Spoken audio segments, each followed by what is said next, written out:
Oli ku There is Still Hope channel y'essuubi. Ali ku mukuto gwa There is Hope tubagala nnyo. Abali ku There is Still Hope 2 Tish TV ne testimony bali kubanga ate mutugoberera. Lunaku lwa Sunday 24 ze nnaku gwa 8/2025.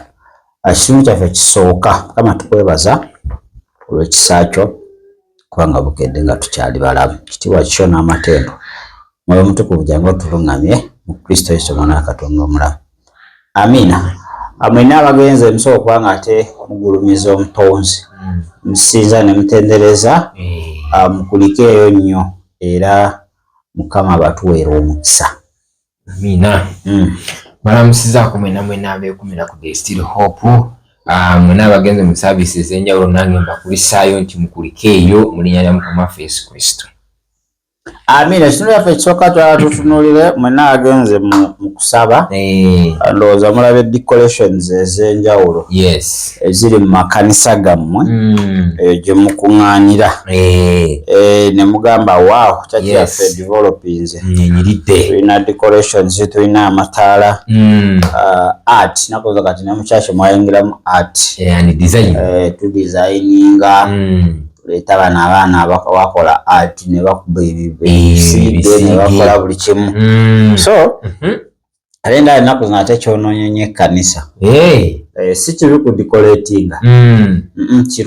Kirungi naye kisaanidde tusussa muffe. Omanyi buli kintu kyonna kasita kisussa nekiba kibadde kirungi kitandika okuvaamu akabi. So aba decorating amakanisa mwebale nnyo naye banenga kisusse kiyitiridde kisusse kubanga kati otuka mu church nga eringa disco.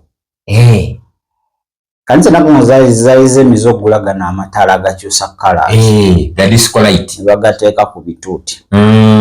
Amazima sister wa brother asoobera ku kituli nga tomutegeera nti yeye ati olaba wamukyusa mwebuti kati omuntu ayava mu bbaala aze okulokoka wajja mu church ng'ate yeefaananyiza okubeera ebbaala. Omuntu oyo okukyusibwa kiba kisa kya Katonda. Kiyinza otwala ebbanga ate kiyinza omukiipingira mu kibi n'addangayo kwa ne mu bbaala. Lwalaba there is no difference. Tewali njawulo wakati w'ebbaala n'ekkanisa. Bannaaye tubale tubeegayirira bane mu decorating ekimala ekisaanidde. Amataala g'omu disiko mu kanisa gakimamu ki? Ebyensi omanyi waliwo ebyensi nga byo byansi naye ate mati church erabike bulungi esikirize. Ekirina osikiriza abantu okujja mu church si mataala oba decoration. Kwala n'abaana by'obulimi basobola decorating okubasinga enenyirira bulungi nnyo. Ekirina osikiriza omuntu okulaba nga alabye omwoyo wa Katonda w'ekitiibwa kya Katonda mu ekkanisa ng'azze n'afuna emmere ennamu naye ekyakyo gituukamu ng'amazima nga bikutabula naawe obuuza mbuze oba sibuze nga ate kati decoration agenda naye gatako ennyambala ne gujja bagira basiza ne bambala nga buli obuwala obuweereza eri mu mabaala. Kituufu kati ogenda naba decoration nolaba ennyambala oba ndi mu bbaala nawe neweebuuza ekibuuzo owuli emizira giyimba aleluya. Awo omugezi otambula odda mabega ati obasanga ffe ne bakoza pasita kyeyagulidde nga tokyamutegeera yabaddemu olwa bbulu n'olwa guliini. Abannaye enkanisa bannaye erabika bulungi. Oba ekkanisa okulabika obulungi kwe kulwaza sikutegeera nakutegeera tuteeka ku kapeyinti ne kanyiriza bulungi. Kati baleeta abaana abakola abasiiga ebisiige babisiiga ku kisenge okwo ne muteekako ebintu bye mutamanyi mukuberako ebibumbe bye mutamanyi. Bannaye mulekeraawo kisusse. Wakati tukyalina njawulo wakati w'ekkanisa n'ebiduula. Tewakyali njawulo. Nga badikoleetinga eyo mu biduula eyo omuntu ayingira n'akubula kati ne mu church ndaba bitandise tuina copy and paste tu copiensi tunaziza mu bunaza. Bible gena mu kitabo kya Matayo. Matayo 5 tandikira ku 14. Ekitabo kya Matayo essula ya 5 n'olunyiriri lwa 14 lugamba bwe ruti. Lugamba nti mwe muli musana gwansi ekibuga ekyakubibwa ku lusozi tekiyinzika kukisibwa. Nyongerayo kukisibwa. Tekiyinza kukisibwa. Olwe 15 agamba bwati so tebakoleza tabaaza okugivuunika mu kibbo wabula okugiteeka waggulu ku kikondo kyayo nayo ebaakira bonna abali mu nju. Ffe kanisa tuli musana gwansi tulina kuwakira ensi. N'ensi etwewonya. Wano ebyabwe byonna bitulina. Tolina wayinza bagamba nti bane Yesu ebitabyagala kubanga bisibuka kati waffe. Kituufu nnyo. Ennaku ensi bye bakozesa bisibuka kati ate mu church. Bane tukopye ensi ne tugimalayo. Tugimazeeyo. Kati ffe tukozesa buno bugoye just tugulayo buno bugoye ne tugira ne tukola design. Ekyo kibi. Mwabaavu. Nunga bala balina ssente. Baleetayo abaana abakola art. Ne bakuba ebisiige. Basiiga ne badecorate nga ne bakola ki. Okitegedde? Nkitegedde. Yasooka bapanga amataala. Amataala si mabi. Kati kanisa zisinga zikola videography. Kituufu. Zirecordinga. Naye agasaanidde. Amataala agamyusa abantu gaaki. Muntu nabanga mumyufu. Emirimu atandika kukyusa ng'oliwa papo. Oluwa gulini gaaki mu kanisa amazima ddala lwaki tetubyesonyiwa ebintu ebyo. Kituufu nnyo. Bwe ebisikiriza abavubuka bajja andi baganya okukyuka ennaku zino okukyusibwa kigaanyi kikusikisibwa kigaanyi kubanga environment yokka gye tulimu baye environment matters. Ekifo mw'obeera kikola kinene nnyo kola ekyamakulu okukyusibwako ku transformation yo wekiri nnyo. buli oba ng'obadde onywa omwenge n'ogera mu kifo nga wali amabaala mangi oganda nga olina chances empitirivu okuddamu guwuta.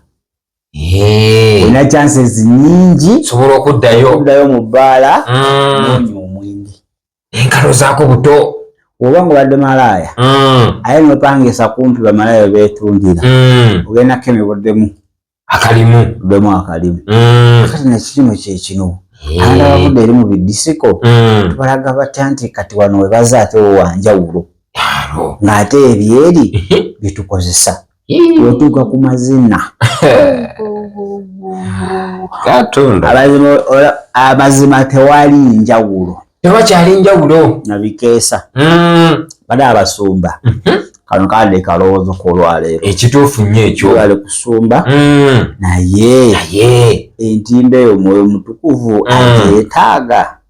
Tokola tugaba buli kye tukola kyonna oba kulya oba kunywa era tulina okukikola okugulumiza erinnya lya Katonda. Kituufu nnyo. Akati eyo decoration eyo mulina eyo agataala ge mwagula banaye erinnya lya Katonda ligulumizibwa oba linnya lya kanisa nti banaye eri kanisa nyirira biti baana otuukamu olinga oba ng'oli Amerika. Leero tugateekamu ne bu AC n'otuulakayo ne kuyitamu gagira gati egadde eri nebintu kyekyo oli ekimuleese kunyumira mataala gamunyumira naye nga okukyusibwa kigaanye kati ate ffe tuteekamuko n'ebimuli ne tuteekamuko amayinja mu nakyo kibi tuteekamuko obuntu bwaffe. Ebimuli tebirina ttabu naye si byonna. Bayo ebimuli ebyo Nyababuli ebimuli ebyo ebimu third eye. Ebimuli ebyo ebimu ebibeera ku kituuti third eye. Third eye kati oyo pastor aba akitadde awo ye aba akimanyi third eye kyaba akozesa okuba nga alaba ebiri mu bulamu nga kimuli mulimu ekiti tokona ku kimuli ekyo bagabye kimuli eri katuuti banaye mwegendereza bimuli ebyo si byonna mumu ebiri fine ebiri nakyo n'ebiri artificial nga tebirina buzibu naye ebyo byebaleeta nga third eye ewedde emirimu nga pasita akozesa kulaba ndiga okulagula ng'ayitira mu kiri ekimuli kyekikutunulamu kiti nekikumyumyula mu nsi ey'omuntu gwe jjo walidde mukene nga kituufu nomulidde kusitaani pasita agiraba agitegeera nnyo ekintu kyatamanyi ye future naye byonna ebyemabega byonna omusajja Katonda yandaguddeko paka wookomye okutegeera aba abimanyi abitegeera ate gwe ewulira kamandaga kimuli agamba kimuli gamukamandaga ojjudde ennaku ku mutima era okujja wano owaliriza buwaliriza ennaku ekuli bubi naye nkugamba pulira ebyo byonna biwedde Mukama agenda kusangula amaziga nkitwala musumba Mukama agenda okukola obulungi musumba nkitutte Mukama ndaga gwe ogenda tambula amawanga nkitwala ogenda kubotola nkitwala ogenda zunga amawanga ge Uganda Uganda ekulima ogenda ko busonga abaga abalabe simanyi awo omuntu omwe yamukako mangu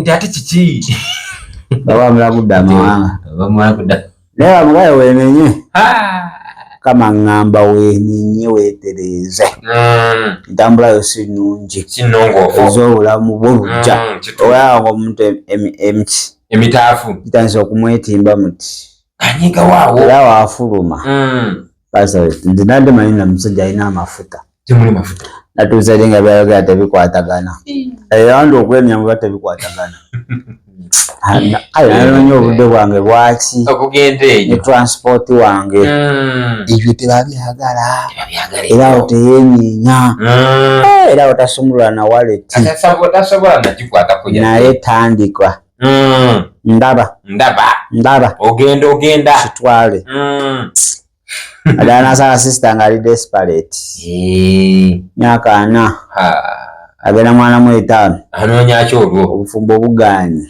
okalubye lwalira ekimuli kiba kimaze okuziga kyandabye dda nkulaba ate kati sister adala noonya obufumbo kasita bakoona ku bufumbo automatic amafuta gamukuba gagalina omukuba bukulu ogweri kumba oluusa ajjukidde bonna abamuye ali mu nnaku ye alimu abamulaba maama gali gakyali ku nnigi no kama akusumulule kama Katonda omwaka ne guggwako nga tannakusumulula n'okwata n'omulala Nkitegedde abagera mu makyaki lw'entebe ezirimu azinyirira golden chairs n'okutulako mu maaso ziri entebe golden chairs balina engeri gye bazipangamu ne baziteekako ne bazambaza obugoye bale eri kyaki ya mulembe yabagagga era ntuuka eri kyakyo kasa ntuukamu wenti tulira ekisa nga kisse ya naalokole ennaku zino bale tutakyuse ezo ebibati baziyitako buyisi ayagala omulimu Yesu zokola ne Yesu ne mubeera mu kibaate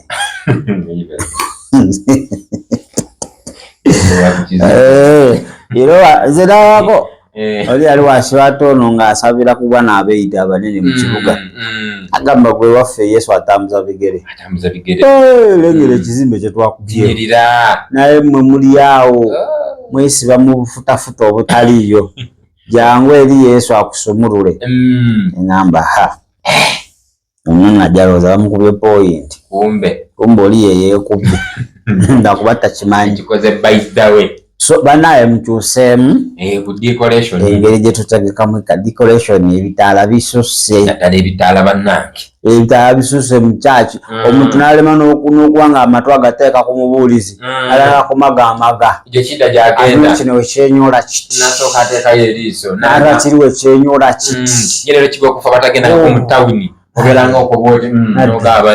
nadde era Yesu ng'aba akati balina ne smartphone najjayo goza naliko atanjiriya pastor aliku bitaala nateeka ku status ngakagize this our church yaffe guno omulembe guli perverted gwabula kituufu guno omulembe kiri eri ggwe kusalawo nogaba naye siyabeera mu baabula eka nezuulira amazima nga bukyali naye onodda mu byekigulupu owedde omulembe mufu naawe kale isima tukulamusaako mu linnya erya Yesu ono favor wealth favor bugagga ate okuganja muganda wange wakikola otya semera kumanya kaba kuwa omukisa amina kale tugera kuba nga twetoolamu katono wetudda tugera kwogera ku kirooto okuloota kandabe wano notisi zibadde zitya zino ezaagala kugira naye nga osobola okwetwalira Kristo kubeera omulokozi era mukama w'obulamu bwo eva mu biduula eva mu byokugoberera mbuze ngenda mu kyaki wezi wakuba balina agazindaalo kuba balina projector kuba balina obutebe obuli golden ebyo byonna temuli makulu tuyambako kusoma Bayibuli ekintu ekyasinza osirwaza abalokole mu kanisa ye projector batuteerako ekyandika tukyamenyeka leero bakyagera ne Bayibuli kati yaki projector abalokole tebakyagera na Bayibuli tebakyakola notes abeera amanyi abeera ofulumayo naye pale kyandikibwa kimuta ekibadde mu ndagaano empya naye kale kwegamba era bakisomye naye nga bakisomye akirabye awo projekita nyunyi omanyi buli enkulaakulana eba nnungi naye wootakkiriza enkulaakulana ogenda nayo ali ogenda gwa bugwe projekita tuzaagala zanguya zidisplay nga byetwetaaga naye muganda wange otayimirire nga ggwe nogamba emba ngenda ku kyaki ki ekisooka mu nsawo nti bayibuli ekyokubiri ne peeni ebyo ebisooka muki mu bbaaga nti omubuulizi waaba ali kubuulira nina okubanga wano ntaddewo ennaku z'omwezi tuliisha context topic kati nomanya nti leero preacher n'omuwandiika leero bagenda soma kitabo kino owandiika nomanya tukusoma ku mutwe w'eguti n'owandiika ate projector batero bibateerawo kakati reference verses zonna n'owandiika gwe point ekukoledde yonotinga naye ati gwe nga gwe omwoyo wa Mukama aba ayogera naawe nga gwe personal ng'owandiika kakati woddayo waka mu bisala eby'eddembe ng'ojjayo atunulamuko pastor asomeseza wano kyobwenzi kibi bayibuli ekitabo ekiti osoma kati ate bayibuli ezimu zibayamba ziba zi reference agendako ku kitabo ekirungi ogendayo awo ogenda okula mu mwoyo